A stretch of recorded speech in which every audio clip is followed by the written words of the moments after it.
সব ভাই বোনদের শারদীয় পূজার শুভেচ্ছা জ্ঞাপন করছি। আমরা সবাই মনে রাখতে হবে, বাংলাদেশের সবাই যারা নাগরিক তারা সবাই সমান। কেউ যদি এটা মনে না করে যে ওই হিন্দু, মুসলমান, খ্রিস্ট, বৌদ্ধ কোনো ভেদাভেদ আছে, আমাদের ভিতরে কোনো ভেদাভেদ, আমরা সব ভাই বোন। অতএব পূজা কমিটির সম্মানিত সভাপতি যারা বলছেন মন্দিরের ব্যাপারে, আমি ওনার সাথে বউর সাথে কথা বলবো। এখানে বাবলু ভাই আছে, অন্যান্য নেতৃবৃন্দ আছে, আমি ওনাদের সাথে কথা বলবো।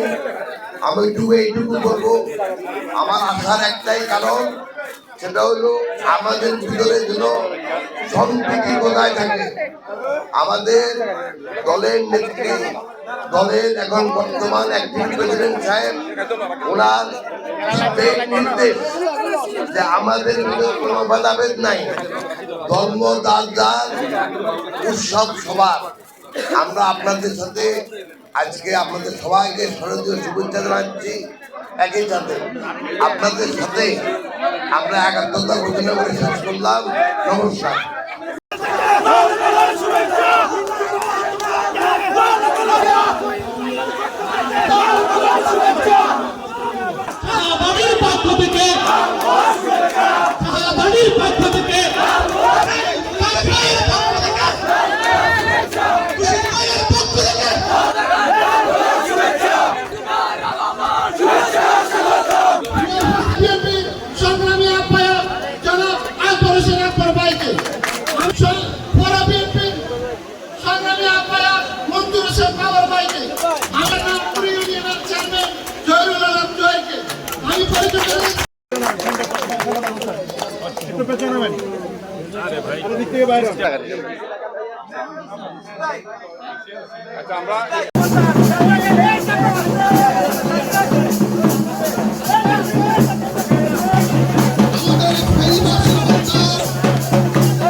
শান্তি, বিশ্ব শান্তি কামনা, আপনাদের এই যথেষ্ট অবদান রয়েছে।